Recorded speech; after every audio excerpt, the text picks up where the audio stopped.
Well, today, members in the House of Representatives are debating the newest version of President Trump's so-called Big Beautiful Bill.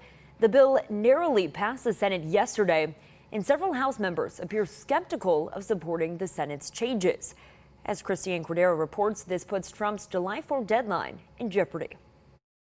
2 days to go until President Trump's July 4th deadline, and today lawmakers on Capitol Hill are already exchanging fireworks. We are working through everybody's issues and making sure that we can secure this vote. Critics are slamming the bill's steep cuts to Medicaid that, by one estimate, strips health insurance coverage from nearly 12 million Americans over the next decade.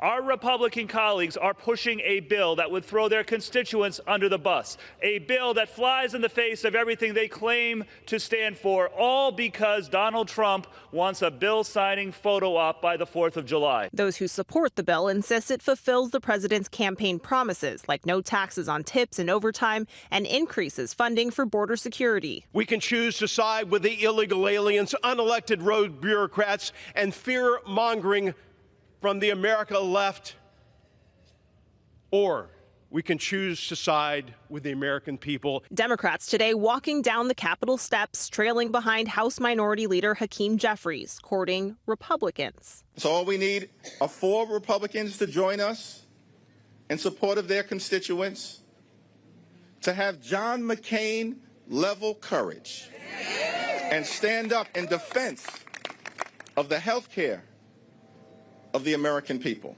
The House has to approve the Senate's version. Hardline Republican Representative Andy Harris today told ABC's Jay O'Brien he does not support the Senate's changes to the president's bill. He wants a bill on his desk to sign by Friday. Well, then call the Senate back in town, because it can't get passed by Friday unless the Senate's in town.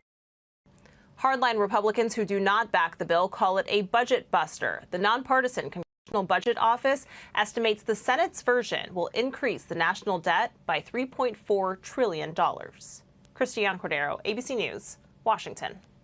And our D.C. Bureau caught up with Tennessee representatives to hear their thoughts on the bill as they meet today. Tennessee Congressman Rose says a main concern is how cuts to Medicaid programs such as TennCare could close several local hospitals. Here we have 4.8 million able-bodied working Americans who don't have dependents, who are getting Medicaid, but they're not in the workforce.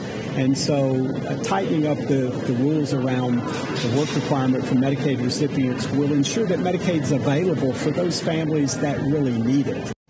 And coming up on News 2 at 6, we'll hear from more state lawmakers, including Representative Andy Ogles.